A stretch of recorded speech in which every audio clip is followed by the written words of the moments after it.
Austria's foreign minister celebrated her wedding earlier this month with a very traditional ceremony in her native region. And a remarkable guest. How did Vladimir Putin come to be there, and did her invitation undermine European diplomacy?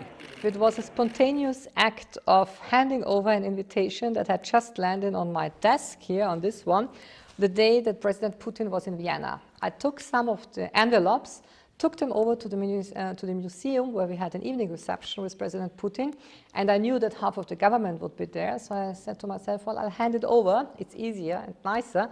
And I had one envelope in my hand, and I was standing next to the president together with my fiancé.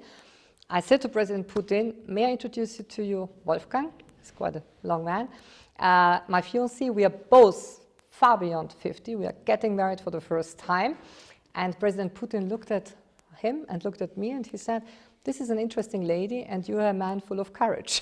So in that moment, Wolfgang and myself, we looked at each other, and we said, well, maybe share with you an invitation. And the dance? And the dance. Which has caused so much comment. I know that the dance has caused, but here we on the continent, we have this good old tradition of sending girls at the age of 16 to dancing schools and boys at the age of 17. And waltz dancing with, how do you call that in English, a little bending down in response to the gentleman bending down, then the lady makes her bending down. Her curtsy, I think, was curtsy. Was a yes when you. Yeah, that is the traditional way of ending a ceremonial waltz, and that was a ceremonial waltz.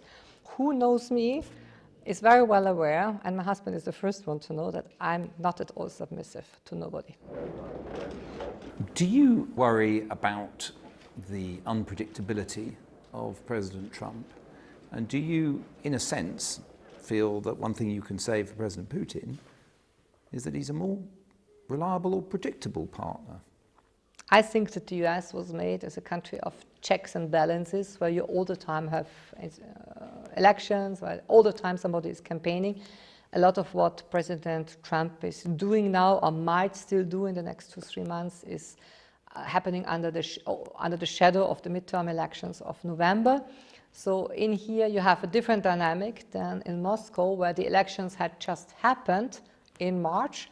And it's a fact, we all accept it, that President Putin will remain in power until 2024, most probably. So yes, you can say you have more predictability in terms of who is in charge on one side, and you have less because that's the way the US is made of.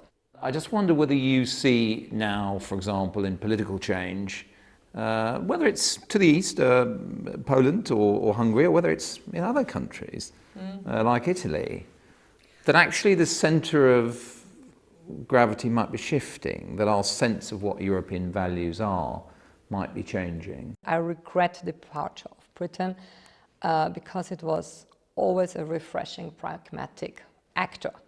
Italy, I think it will be less an issue now for adhering or not adhering to the EU by and large, but it will be a lot of soul searching. You have to comply with being a Euro country.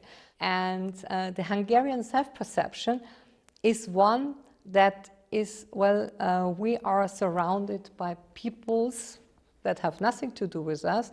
We come from somewhere else, and we have to survive in that. This is a very strong element of their self-perception, because the Hungarian language has nothing to do with the surrounding languages.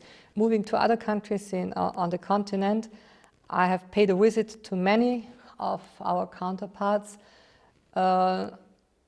You can see old problems remain with us. Yes, they are there.